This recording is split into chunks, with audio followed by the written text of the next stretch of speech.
You're listening to A Chapter a Day, a daily podcast. The Bible comes alive as we read a chapter out loud each day. Good evening, everyone. Welcome to A Chapter a Day.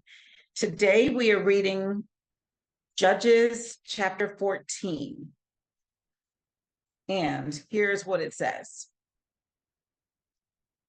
Samson went down to Timnah and saw there a young Philistine woman. When he returned, he said to his father and mother, "I have seen a Philistine woman in Timnah, rather. Now get her for me as my wife." Woo.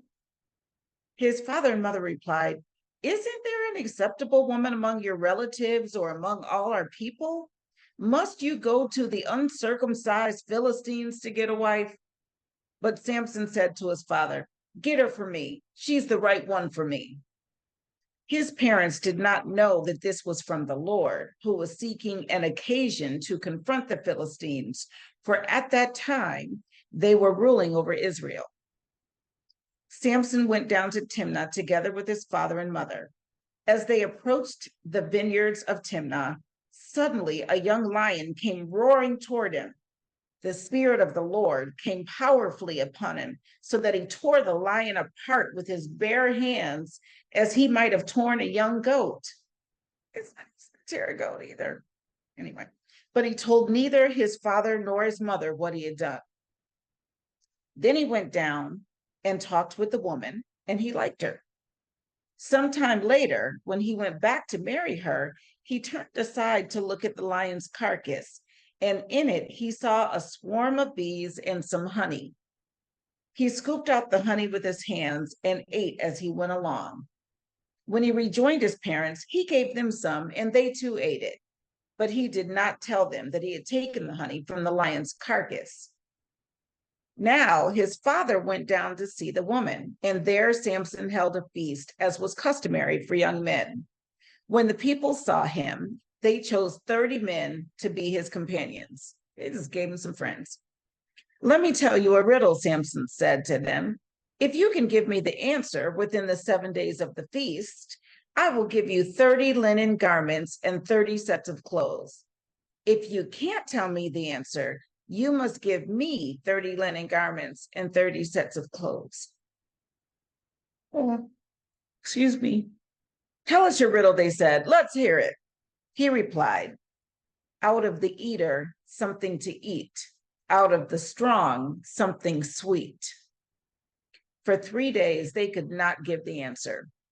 On the fourth day, they said to Samson's wife, "Coax your husband into explaining the riddle for us, or we will burn you and your father's household to death." Over 30 linens, y'all. "Did you invite us here to steal our property?" Man. Okay. Then Samson's wife threw herself on him, sobbing, "You hate me. You don't really love me. You've given my people a riddle, but you haven't told me the answer." "I haven't even explained it to my father and mother," he replied. "So why should I explain it to you?" She cried the whole 7 days of the feast. So on the seventh day, he finally told her, because she continued to press him. She, in turn, explained the riddle to her people. Before sunset on the seventh day, the men of the town said to him, "What is sweeter than honey? What is stronger than a lion?" Samson said to them, "If you had not plowed with my heifer, you would have not solved my riddle." Then the Spirit of the Lord came powerfully upon him. He went down to Ashkelon, struck down 30 of their men, stripped them of everything, and gave their clothes to those who had explained the riddle. Burning with anger, he returned to his father's home. And Samson's wife was given to one of his companions who had attended him at the feast. That was chapter 14. Okay. See you tomorrow for a chapter a day.